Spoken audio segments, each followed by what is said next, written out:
Stop. Stop. I'm sorry for what happened, Your Honor, but Just stop. you life in prison. I made my ruling. I'm not just some gangbanger that you tried to portray me as. It was so very hard for me to tell a 5-year-old his dad would never come home. I don't regret it. The only thing that I regret is that he was killed too. I wish I killed more of those motherfuckers. Our whole world was turned upside down from that point. You took it upon yourself to end my son's life. You changed our lives forever.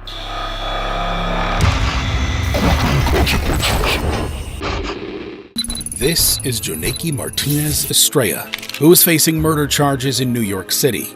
On the night of June 20th, 2018, Estrella, along with Manuel Rivera, Elvin Garcia, Jose Munez, and Antonio Santiago, brutally stabbed and killed 15-year-old Lisandro Guzman Feliz. All 5 were part of a vicious Dominican gang called the Trinitarios. According to reports, Lisandro had gone to meet a new friend a few blocks away from his apartment in the Bronx when 4 cars pulled up. Taking him for a rival gang member, the cars started chasing Lisandro, eventually cornering him to a nearby bodega.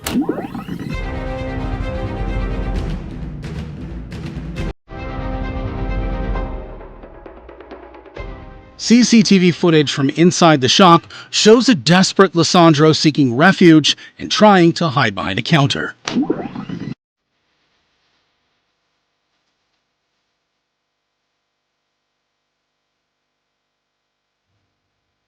But he was spotted by one of the gang members. A scuffle ensued and Lisandro was dragged out of the bodega.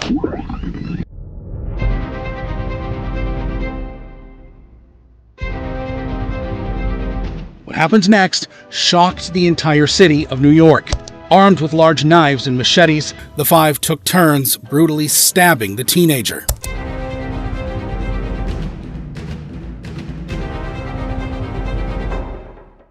Then fled away in getaway cars.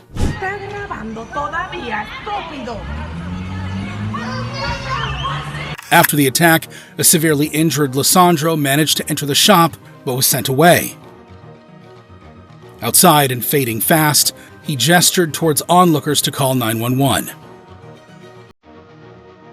Then he started running towards St. Barnabas Hospital, which was just 1 block away, before collapsing at the entrance.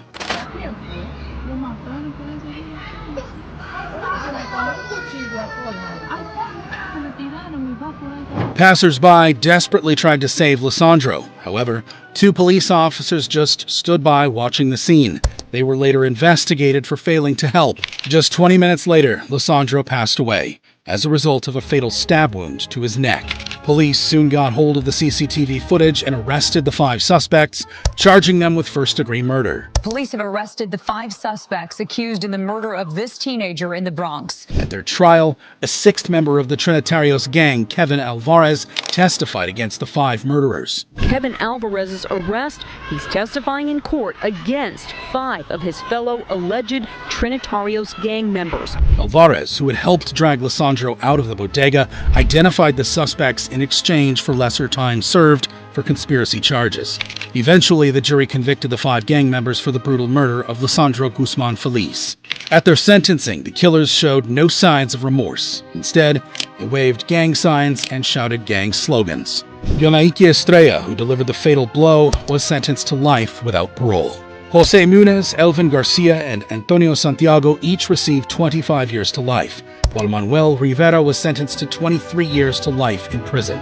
Lisandro Guzman Feliz lost his life for being in the wrong place at the wrong time. But what with guns and faces covered with a mask, Boatwright and Newsom stepped out of the SUV and robbed Onfroy at gunpoint. A scuffle ensued, and the 2 ended up fatally shooting the rapper before grabbing his bag of cash and fleeing.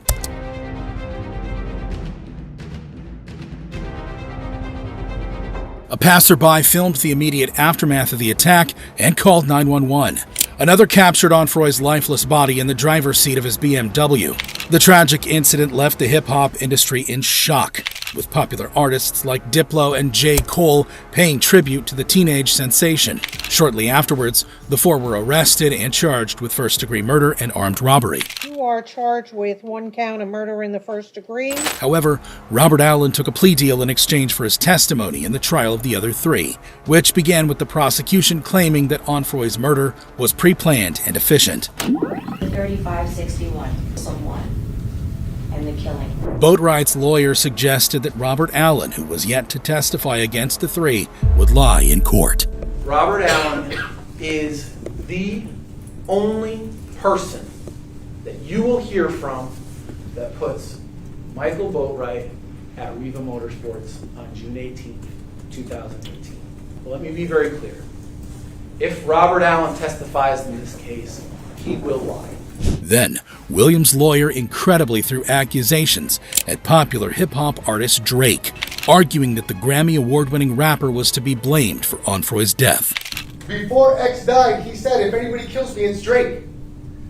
And do you think that for one moment, here today, days after the event, he's killed by 2 masked men, right? He came out on social media and said, guys, before he dies, if anybody kills me, it's Drake. Do you think in that time span that they went and they addressed him, they talked to him? No. Do you think sitting here today, years later, any detective has ever asked, Drake or anybody like that? No. He also accused Robert Allen of getting paid by Drake. How much money in 2018 did you receive from either Drake or one of Drake's associates? I never met Drake before. You never met Drake? No. Do you know who he is, though, right? Yes. Okay. Finally, Newsom's lawyer appeared last, stating that no physical evidence linked his client to the crime. The evidence will not show that any firearm was ever recovered that could be matched or linked to Trayvon Newsom. The evidence will show no DNA whatsoever found on the body of Mr. Onfroy or on that car. However, he was wrong. The prosecution presented a boatload of evidence in court, including CCTV footage from the crime scene. But it was 3 pieces of damning evidence that settled the case. First was the testimony of Onfroy's step-uncle Leonard Kerr, who fled the scene of the shooting. He described what actually happened that day. Taller guy, as I tell you, the taller guy went round to Jassay's side. The shorter one now come around to the door that I was, my door that I opened, and he go inside the car. And then I heard something like, "Hey! Hey!" How much time I don't know, but I heard something like explode. Kerr also reenacted the moment Onfroy was shot. You don't come out the effing car. And he was like with a gun.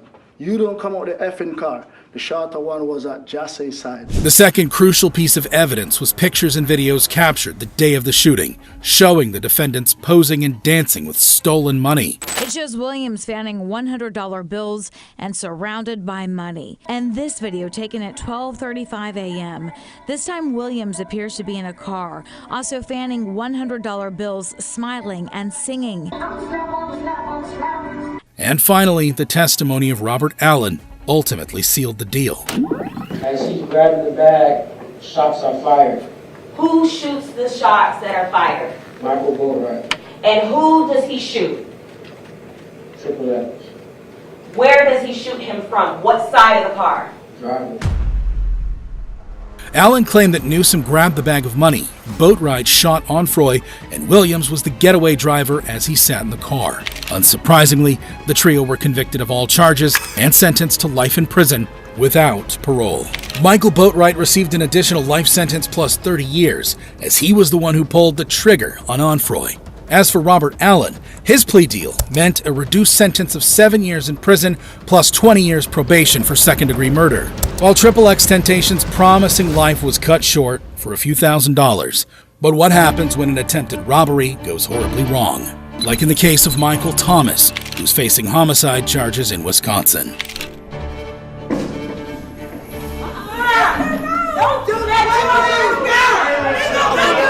Reports suggest that in 2011, 16-year-old Thomas was driving around in a stolen minivan with Malik Merchant and Jimmy Scales when they stopped at West Lisbon Avenue and attempted to rob Sharon Staples. Thomas allegedly jumped out of the car and threatened Sharon to give up her purse, but when the 34-year-old resisted, Thomas fatally shot her. Sharon was 12 weeks pregnant at the time. Thomas was arrested, where he pled guilty to 2 counts of first-degree reckless homicide for killing Sharon and her unborn child. At his sentencing, Thomas was initially calm and silent, then suddenly, all hell broke loose.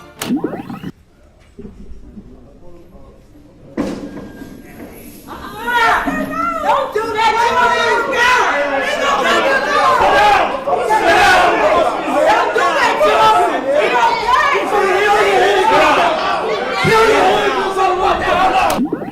As he was about to leave the courtroom, Thomas looked towards his family and made an attempt to move towards them. This prompted court deputies to tackle him to the ground, causing an outburst among those sitting in the gallery.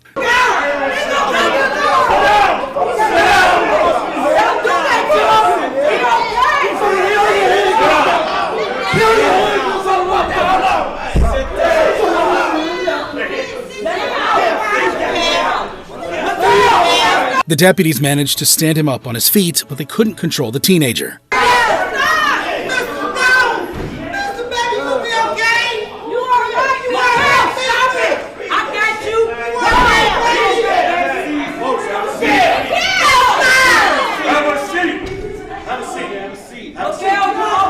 At last, Thomas was restrained and escorted out of the courtroom.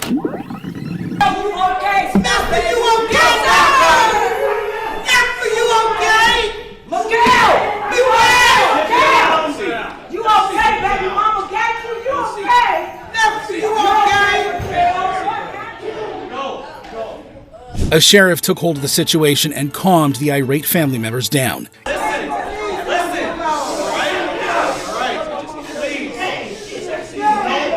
good is going to be done by this courtroom being disrupted. Okay? What's going to happen is we are going to allow the other people that were in this courtroom to leave. Okay? Eventually, the crowd started leaving.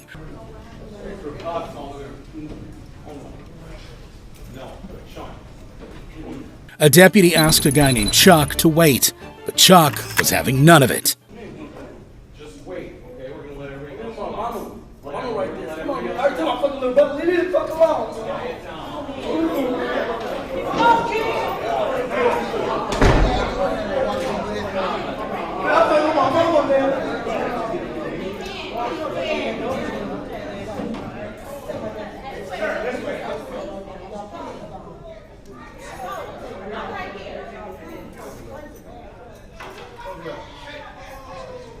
He was promptly cuffed and taken into custody.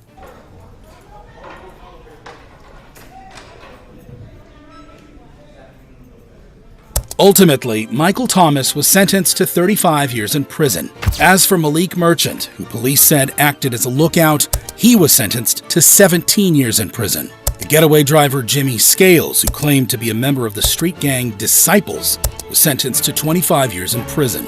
While Michael Thomas showed great physical strength and defiance in court, what happens when a gang member bursts into tears? Like in the case of Brandon Spencer, who's facing attempted murder charges in California. Police said that in 2012, 19-year-old Spencer was involved in a shootout at a Halloween party on the University of Southern California campus. He was convicted of shooting a rival gang member at a 2012 Halloween party on the USC campus. 4 people were wounded in the incident. Some students fled the scene, while others hid. Reportedly, Spencer also ran with them, but was eventually captured by the LAPD. He was charged with 4 counts of attempted murder. During his trial, the prosecution argued that Spencer, a known gang member, fired into the crowd in retaliation against a rival gang member. That if you are so intent on killing someone that you're willing to shoot them and at the same time open fire into a crowd.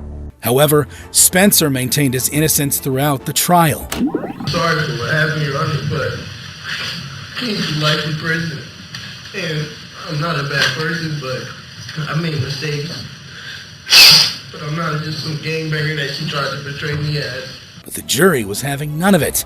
They found Spencer guilty of all charges. Then, at his sentencing, as the judge read out his fate, Spencer completely lost it. The minimum period of parole eligibility is 15 years plus 25 years of life in accordance with Penal Code Section 12022, 3D. This is to be... He broke down and banged the table twice with his head before being held back by officers. Ultimately, Spencer was sentenced to 40 years to life in prison for the USC shootings.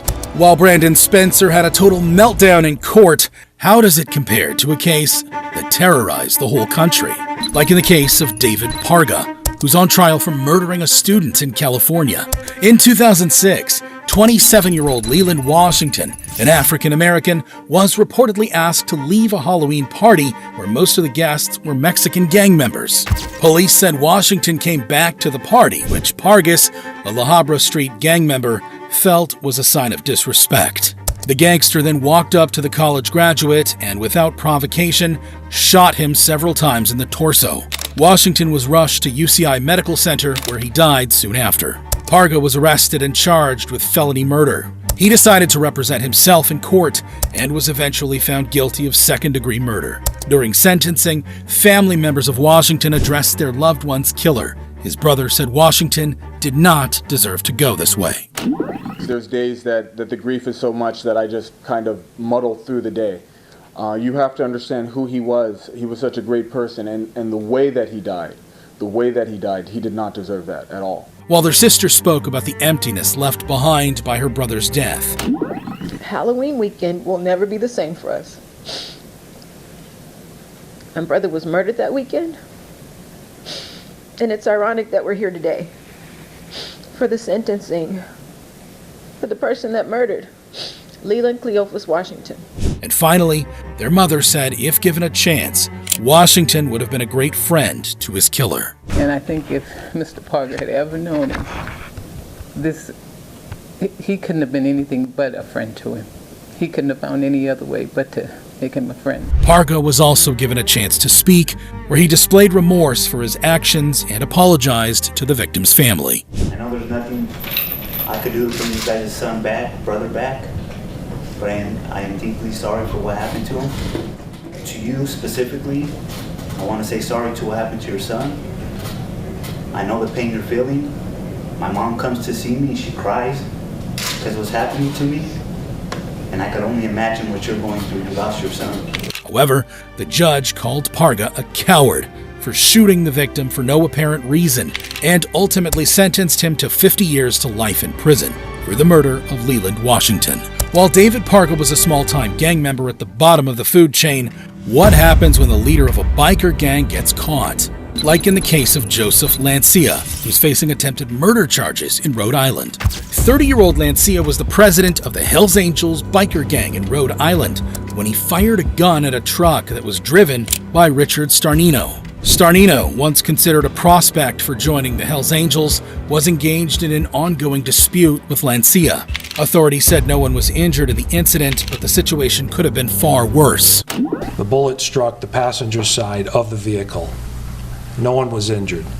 It should be noted that there were children in the area at that time, and there is a school across the street from the location of this shooting. Astonishingly, Starnino not only survived, but he kept on driving and finished his deliveries. After the incident, a massive raid was conducted at the Hells Angels headquarters. Anyone inside 161 Messer Street? This is the state police. Come on with your hands up. Do it now.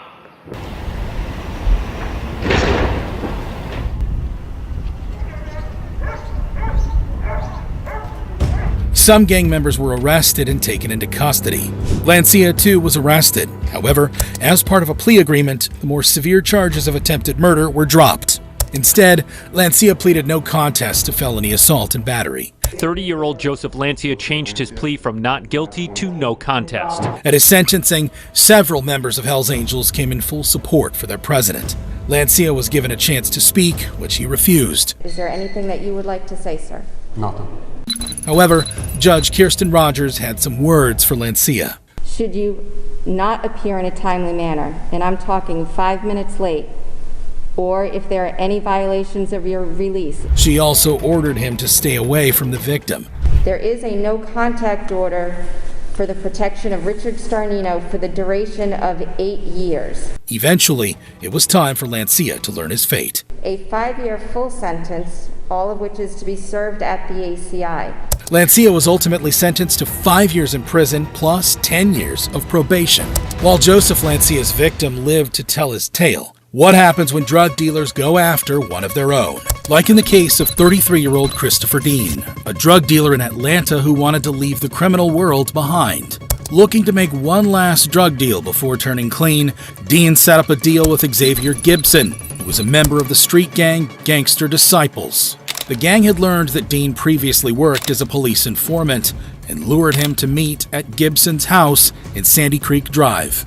Then, for more than an hour, they viciously beat Dan with a crowbar and a 2x4 before sodomizing him, torturing him, and ultimately executing him. The gangsters then disposed of Dean's body at the Hamilton E. Holmes MARTA station. Police have just discovered a man's body in the trunk of a car. Police found the body dumped in the back of a car, along with the torture weapons.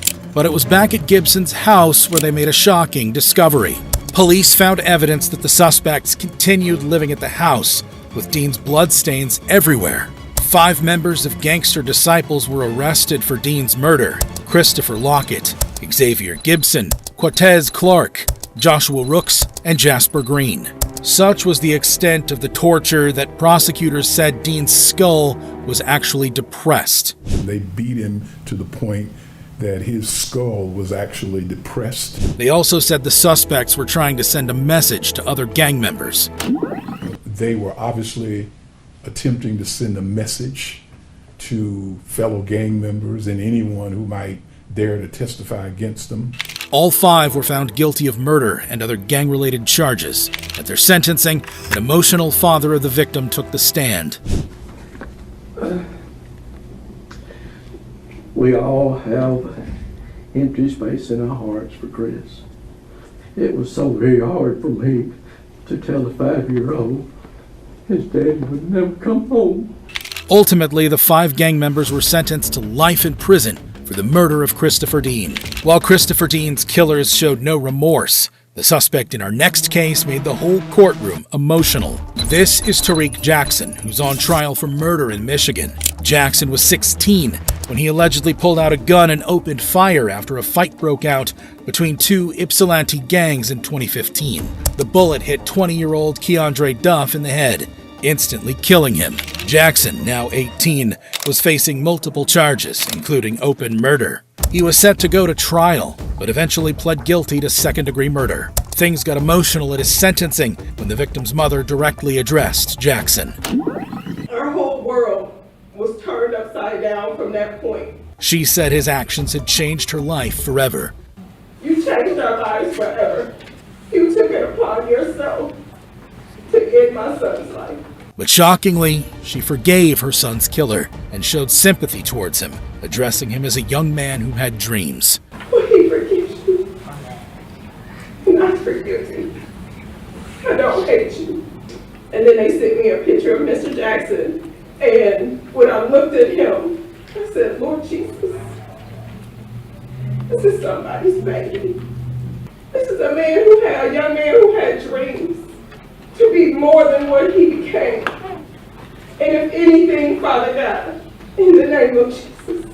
She then asked for Jackson's mother and had some words of comfort for her. Is Tyrik's mother in here?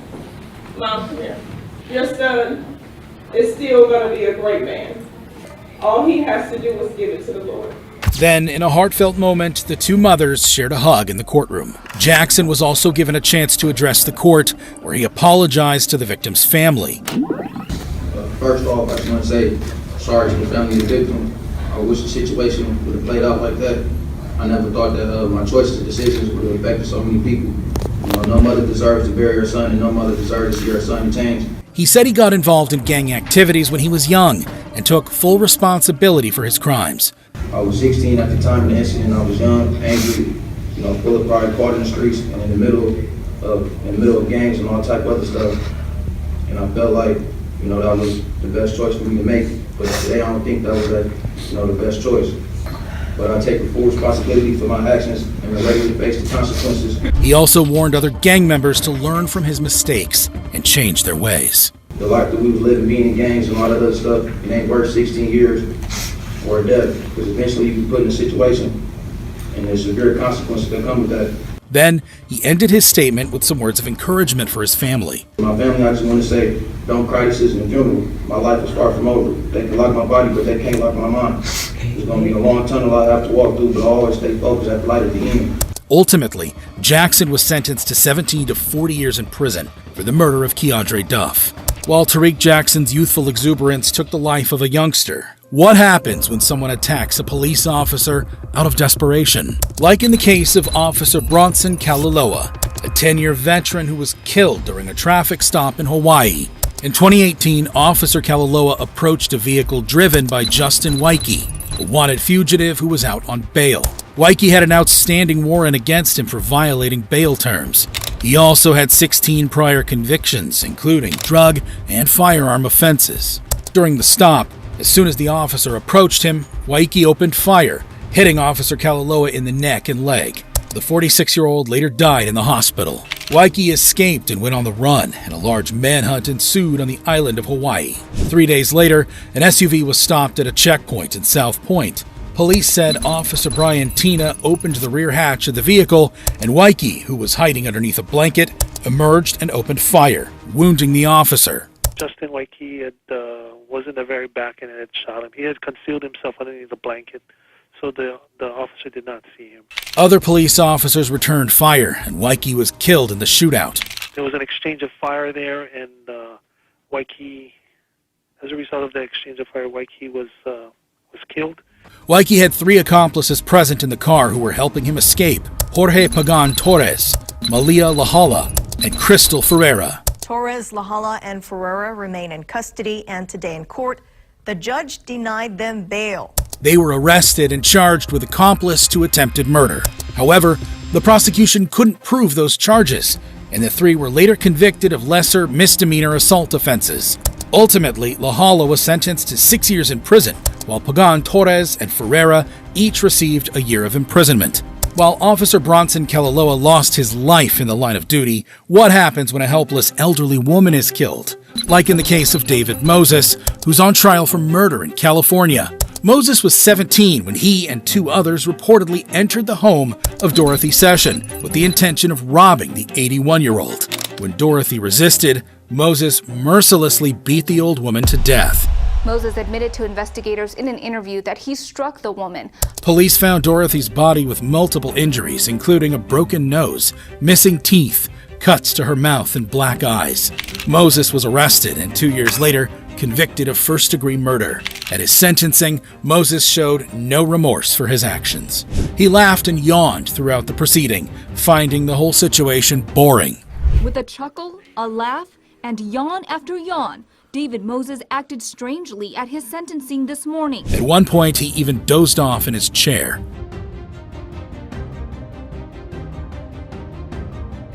Prosecutors said Moses seemed to enjoy the trial. It gave me the impression that he thought this was a game. There was just no expression of remorse whatsoever for his actions. While Moses was facing a lengthy time in prison, his attorney asked the judge for hope in the form of a possibility of parole. To give him that hope for the next 25 years, that he may have an opportunity to be returned to society. But the judge was having none of it, and ultimately sentenced Moses to life in prison without parole. The judge sentenced Moses to life in prison without the possibility of parole. Mr. Moses received the punishment he deserved. Frankly put, he's just a dangerous individual, and there's only one place to put him, and that's in the penitentiary for the rest of his life. Since Moses was sentenced as a juvenile, a change in law meant he became eligible to be resentenced as an adult. Even though there was a chance of changing his sentence from life in prison to 25 years to life in prison, the judge emphasized Moses's complete lack of rehabilitation since his conviction. Couple that with the brutality of the attack on Dorothy Session, the judge resentenced Moses to life in prison without the possibility of parole. While David Moses was twice sentenced to life for killing a helpless old lady, what happens when a killer vows to kill more in the courtroom? Like in the case of Luis Bracamontes, who's on trial for killing 2 police officers in California. As per reports, On October 24, 2014, Bracamontes went on a violent crime spree that resulted in the deaths of 2 sheriff's deputies in Northern California. It all started in the parking lot of a Motel 6 when Sacramento County Sheriff's Deputy Danny Oliver was fatally shot in the head as he was examining Bracamontes' vehicle. Bracamontes then stole a car and fled to Pacer County, where he shot 2 law enforcement officials, killing Detective Michael Davis Jr. Bracamontes, an undocumented immigrant, is accused of murdering Sacramento County Sheriff's Deputy Danny Oliver and then Placer County Sheriff's Detective Mike Davis Jr. during a crime spree that also included carjacking and other shooting victims in October of 2014. An extensive manhunt followed, and eventually, Bracamontes was taken into custody. Even though Bracamontes pleaded not guilty, his courtroom actions suggested otherwise. Ladies and gentlemen, please step out of the hallway. Bracamontes showed no remorse and wished he killed more, promising to do so once he broke out of prison. You don't want to allow me to do that. Ladies and gentlemen, please step out of the hallway. I don't regret that. The only thing that I regret is that I was killed too. I wish I killed more of those motherfuckers. I will break up soon and I will kill more. However, what he did next shocked everyone in the courtroom. There was no need to promote the. Be silent. Be silent. Bracamontes gladly admitted to killing the 2 police officers. Even his own attorney didn't try to hide the fact. Mr. Bracamontes is responsible for the deaths of both Deputy Danny Oliver and Detective Mike Davis. Unsurprisingly, Bracamontes was found guilty of first-degree murder. Did unlawfully and with malice aforethought commit murder in the first degree. His reaction? A wry smile and an audible cheer. We find the defendant guilty. Bracamontes' behavior got even more unsettling as he blew kisses, smiled, and clapped towards the victim's family members sitting in the gallery. Then, in one final act of defiance, Bracamontes made a chilling threat while leaving the courtroom.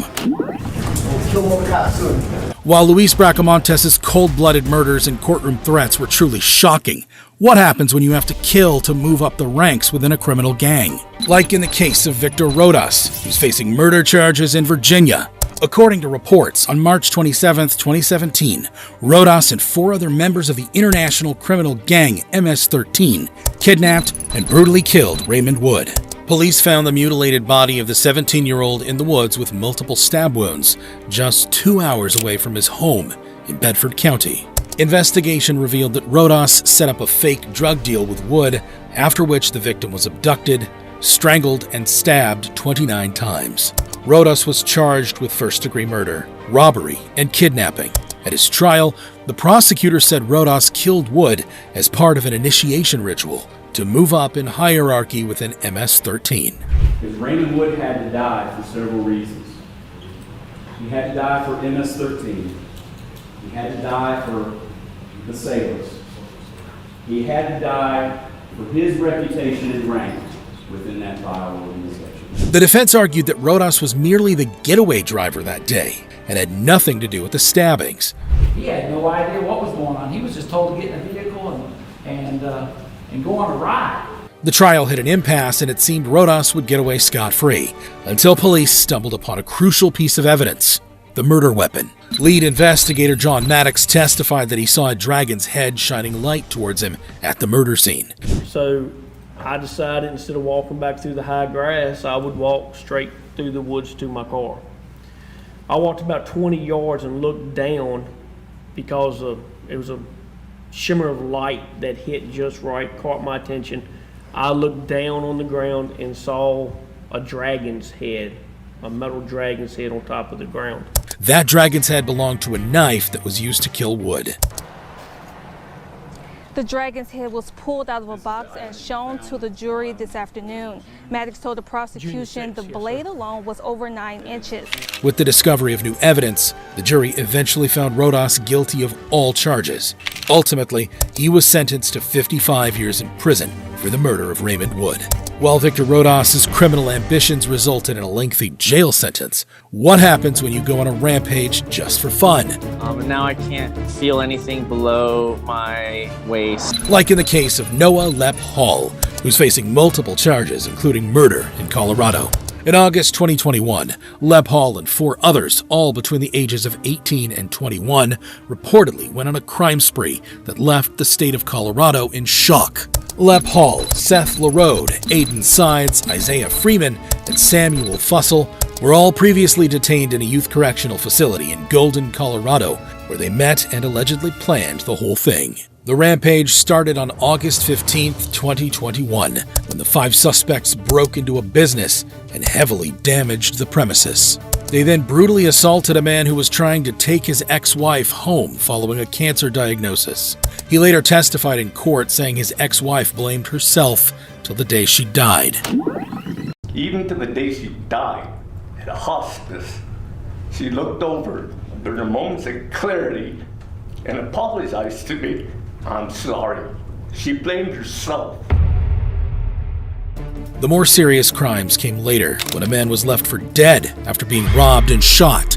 Thomas Young, who was paralyzed from the waist down after the incident, spoke from his hospital bed. I went from being, regular 30-year-old guy, athletic, riding a bike everywhere, and now I can't feel anything below my waist. However, what happened next was even more shocking. 18-year-old Jewish student Shmuel Silverberg was leaving the Yeshiva Torres Chaim school in Denver when the 5 intercepted him, chased him inside, and gunned him down. And most disturbing of all, the murder of an 18-year-old Jewish student who was chased down inside his yeshiva school before being shot repeatedly. The rampage ended when 3 of the 5, including Lep Hall, were arrested. Police later apprehended the other 2. 2.5 months later, police would arrest him and some of his alleged accomplices at this home after a one-night crime spree. 4 of the 5 pleaded guilty to a variety of assault and burglary charges.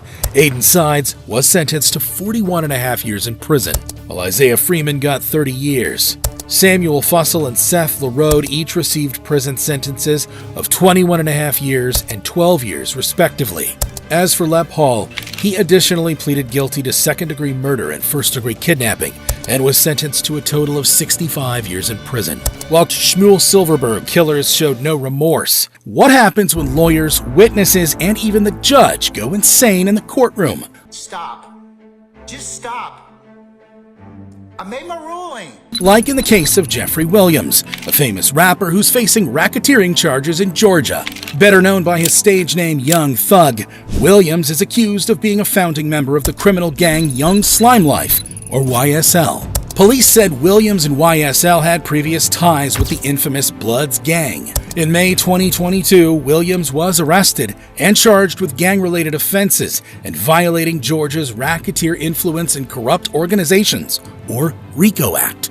However, this is not the first time Williams crossed paths with the law.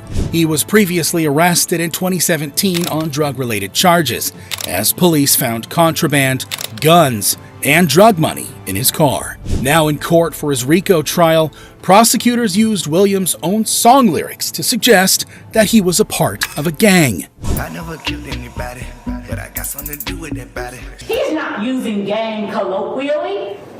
The evidence will show he's telling you they are a gang. But the defense argued that the lyrics were taken out of context, and Williams made gangster songs only in his studio. These are lyrics that rhyme. Those are taken out of context in that song, but they're lyrics. If we're going to criminalize lyrics, you will learn. We all should watch what we say. This is, you will learn, studio gangsters. They're in the studio. They are creating music for us to listen to. They also said prosecutors misunderstood Williams' stage name and that Thug actually stood for truly humble under God. It was his path that he could ever make it as a musical artist and help his family, himself, and as many others out of this endless cycle of hopelessness. He would be truly humble under God. That's what Thug means.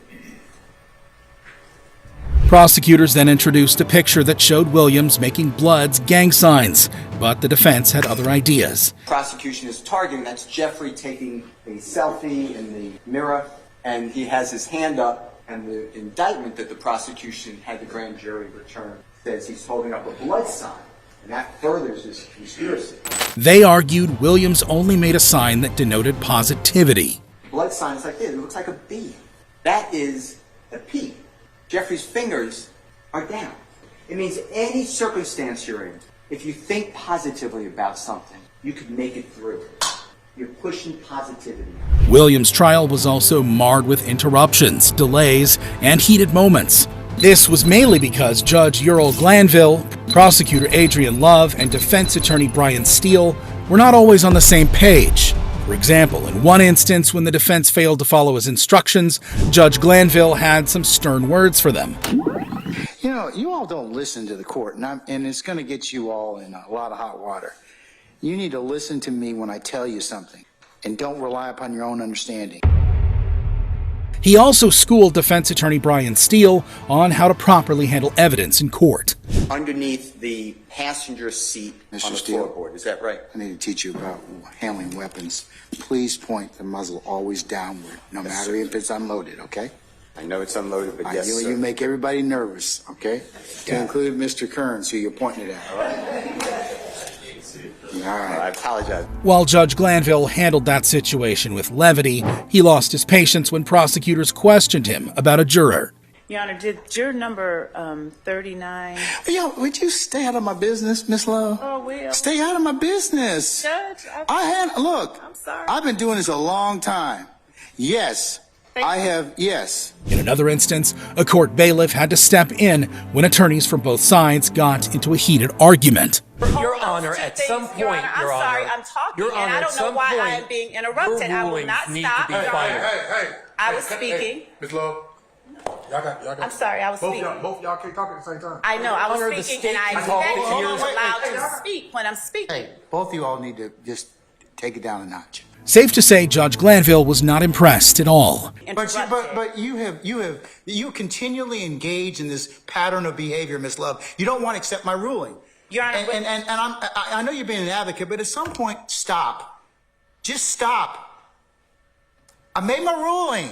Good, bad, or indifferent to you. You're going to win some, you're going to lose some. I do accept that fact. No, you don't. No, you don't. The defense, too, had enough of the prosecutor's constant interruptions. Your Honor, I apologize for interrupting the state earlier, but the state can talk the ears off a donkey. This continued filibustering has got to stop so that opposing counsel can speak. This continued going back whenever the state loses in this case has got to stop at some point, Your Honor. Thank you. Then Judge Glanville seemed to get frustrated by the delay tactics used by the defense team. When you keep delaying, okay, and that's what's happening to the court. You keep delaying and elongating and pushing out these particular our ability to present a seamless case in front of the jury. You can imagine my frustration because all these little delays just elongate out the whole our presentation in front of the jury. That's for your benefit, not for mine. Williams' attorney Steele didn't appreciate it. Instead, he demanded an apology and asked the judge to recuse himself from the case. I make a motion to ask you to please recuse yourself. I know it has to be in writing within 5 days. If you want me to do that, I'll do it, and that's to go to another judge. But this is what's going on, Your Honor, whether you see it or not. You're yelling at me in front of a jury for nothing, and then you won't apologize. And I did nothing wrong, ever. Things also got pretty heated when Judge Glanville had an issue with the timing of some evidence that the prosecutors wanted to introduce. I'm not going to do this anymore. I'm just not. We are starting right now. It's 1:20. So we have talked to them. We have said we don't agree. Then file a motion and get it before me, and we'll take it up. Both of you all have equally responsibility to do that. Oh, it's going to be inadmissible right now. Then there was another standoff between Judge Glanville and defense attorney Brian Steele when the latter accused the judge of influencing the jury. So my point is, there was absolute candor always with the court. I did take it as a fait accompli because I don't know why. No, but that's not true, sir. And that's a misstatement and a mischaracterization. You're telling me that I've already made up my mind at that point in time. It was all but a certain conclusion. It was not, sir. That's not the way that this court looks at its role as the gatekeeper and its role as a referee. I understand that you're offended. I am offended because it's not true in terms of what you were given. Well, I'm going to tell you I'm offended because no other time in this trial have you given a instruction to the jury before you found somebody expert to say this person's going to give expert and lay testimony. Did you object at that point in time? Your Honor, I believe. Did you object at that point in time? I believe you already. Did you object at that point in time, sir? I'm asking you a question. Did you object to at that point in time saying, Judge, she hasn't been qualified as an expert as of yet? I don't think you should read that instruction as of yet. It would have been frivolous to say. But you didn't object, though, did you? Now, if that wasn't all, the defense then called out prosecutor Adrian Love for lying to the judge's face. But you don't do it by standing there 3 feet from you in your face and lying to the court. And that's what she did. And she knew what she was doing, and it's not right. The trial was also filled with some bizarre and spectacular, never-before-seen moments, like when someone from the gallery handed over Williams a bag of drugs in front of a dozen court officers. When a juror got into trouble for recording courtroom proceedings. Do you recall this court giving you the ad nauseum admonitions about acceptable behavior? About having phones out? Yes. At the moment when we came in. Didn't I tell you to turn your phone off? It was, I'm going to be truthfully and very honest. When it was a lot going on, we had just come from different Answer floors. my question first, and then you can explain it. Do you recall us telling you to turn off your cell phones? Another juror took off to a vacation instead of attending jury duties. She was held in contempt and oddly punished with a 30-page essay on the importance of jury service.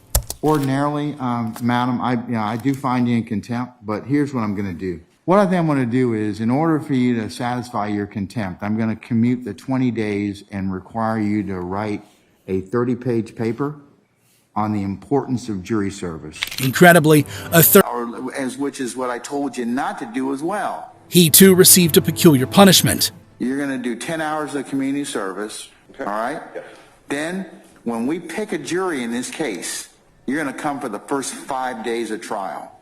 The court was also the victim of a cyber attack, where all the screens were bombarded with naked Zoom calls, much to the amusement of everyone present. Looks like they got Zoom bombed. So this just popped up on everybody's screen, on the television in the courtroom. And, you know, it was graphic, lasted for several seconds before the judge said, you know, we've been hacked, and instructed the deputies to shut off all the, you know, all the TVs. The trial also saw its fair share of questionable witnesses.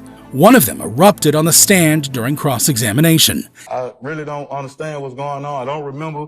My head hurt. They keep asking me questions about this, keep asking me questions about that. About 2013, I don't remember. He said his number was made public, and he and his family were being harassed. People calling my phone right now threatening me, texting my phone. I ain't had no sleep.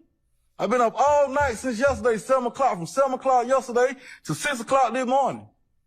Still getting calls. Still getting texts. Then he made the most shocking revelation.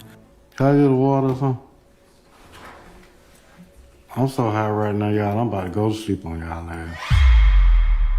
There was also a witness who seemed to have been forced to testify in court. When you testified yesterday, you didn't want to be here. Yes. She made claims of harassment by the district attorney's office. And part of it is because of the interactions, and your reaction yesterday was based on the interactions you had, not with Mr. Williams or anyone over here, but with the district attorney's office. Isn't that true? Yes. You told us when you were back there that they had been, quote, harassing you for a number of months. Is that true? Yes. Judge Glanville, finally fed up with all the delays and interruptions, addressed the court. You said that you would do it later as it came Okay, well, here's the thing. Later is now. I got a jury in the box, so you could have asked me that an hour. I mean, we had time this morning. I could have gone through that this morning and made clarity on it for both sides. The judge said if need be, he'd hold court on the weekends to make up for the lost time. if necessary need be, we'll start having court on Saturday and Sunday. Yeah, well, that's my call. So if you don't want your Saturday and Sunday sucked up, I think we need to work a little harder. Safe to say the trial is still ongoing.